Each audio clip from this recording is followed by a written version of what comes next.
Hello ढोंगवा lovers दोस्तों, आज मैं आपके लिए एक नई सीरीज लेकर आया हूँ जो कि अभी हाल ही में रिलीज हुई है और इस सीरीज का कॉन्सेप्ट आपको बहुत ही ज्यादा पसंद आएगा। इस सीरीज में आपको एक्शन, रोमांस, थ्रिलर सब कुछ देखने को मिलेगा। तो वक्त जाया ना करते हुए हम लोग सीरीज को शुरू करते हैं। तो सीरीज की शुरुआत में हमें बताया जाता है कि सन 2050 में एस्टेरॉयड इंसानों के वजूद को मिटाने के लिए काफी थे और जो बहुत तेजी से इंसानों की तरफ आ रहे थे, इसलिए दुनिया के सभी साइंटिस्ट ने मिलकर ह्यूमन कॉन्शियसनेस को एक वर्चुअल सर्वर में अपलोड कर दिया और सर्वर को मेंटेन रखने के लिए उन्होंने इंसानों की असली दुनिया से जुड़ी यादों को मिटा दिया और वर्चुअल वर्ल्ड को अच्छे से चलाने के लिए उन्होंने एडवांस एआई का आविष्कार किया। हालांकि वर्चुअल वर्ल्ड में समय समय पर बग्स आते रहे जिनको की मिटा दिया जाता था। अब हमें वर्चुअल वर्ल्ड का सीन दिखाया जाता है जहां हम हेल्थ वर्कर्स को एक लड़की को ले जाते हुए देखते हैं। इस लड़की का नाम याओ लिंग है। आसपास खड़े लोग आपस में बात कर रहे थे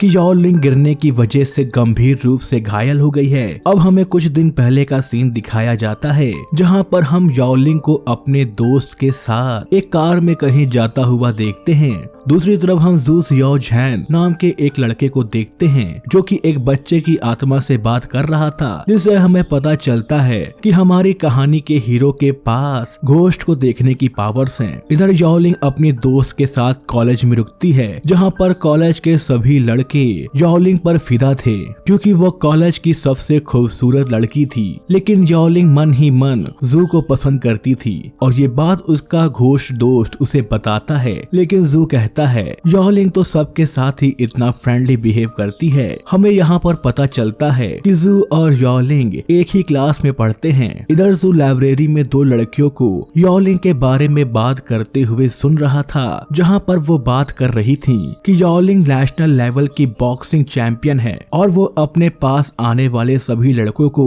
मार कर भगा देती है। इसी वजह से उसे पावर ऑफ गॉडेस भी कहा जाता है। तभी याओ लिंग आकर जू से बात करती है जिस पर जू हैरान होकर उसे पावर ऑफ गॉडेस कहकर बुलाता है। याओ लिंग उससे कहती है कि तुम किसके बारे में बात कर रहे हो? तुमने मुझे पहचाना? हम लोग बचपन में एक दूसरे को जानते थे, क्या तुम्हें याद है? हमने साथ में पूरी दुनिया घूमने का वादा किया था। तभी जू को बचपन में याओ लिंग से किया हुआ अपना वादा याद आ जाता है। इधर याओ लिंग की दोस्त लाइब्रेरी में आती है और वो जू और याओ लिंग को साथ में देखकर चिढ़ जाती है, इसलिए वो याओ लिंग को वहाँ से लेकर चली जाती है। इस लड़की का नाम श्याओ नैन है।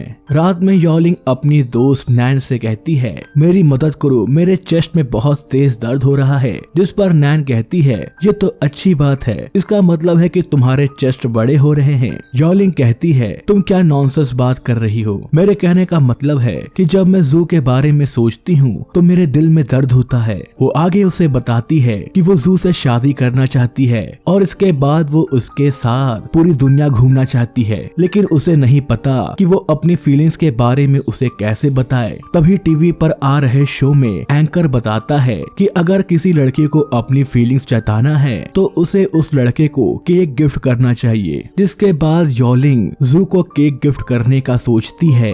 अगले दिन वो केक लेकर कॉलेज में आती है, जिसे देखकर सभी लड़के चौंक जाते हैं। वो जू को केक देने जा ही रही थी कि तभी उसका पैर फंसने से वो गिर जाती है और केक जाकर सीधा जू के सिर में लगता है। जू याओ लिंग से कहता है क्या तुम किसी को केक गिफ्ट करना चाहती थी? जिस पर याओ लिंग शर्माते हुए कहती है जाने दो इस बात को, गिफ्ट बर्बाद हो गया है, और वो रोते हुए वहाँ से जाने लगती है। तभी जू उसे रोकते हुए कहता है भले ही केक खराब हो गया हो लेकिन तुम्हारा प्यार नहीं खराब हुआ है, इसलिए अगर तुम अब भी उसे ये केक दोगी तब भी वो तुम्हारी फीलिंग्स को समझेगा।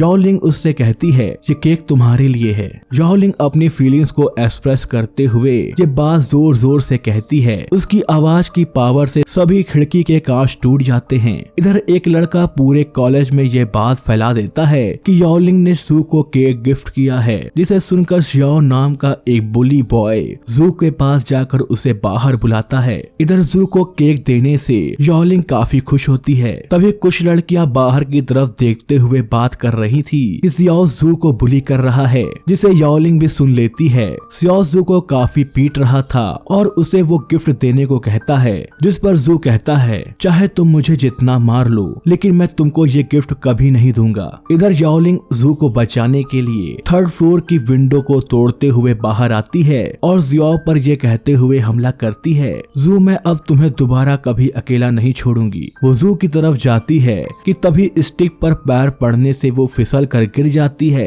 अब ये देखकर वहाँ खड़े सभी लोग घबरा जाते हैं। तभी याओलिंग उठती है और वो नीचे पड़े अपने मृत शरीर को देखती है। इसका मतलब है कि वो अब मरकर एक घोस्ट बन चुकी है। और इसी के साथ एपिसोड 1 यहीं पर खत्म हो जाता है। आपको ये एनिमे कैसे लगा और क्या मुझे इसे आगे कंटिन्यू रखना चाहिए, मुझे कमेंट करके जरूर बताइएगा। अब मिलता हूँ आपसे अगली वीडियो में, तब तक के लिए tata bye bye and take care.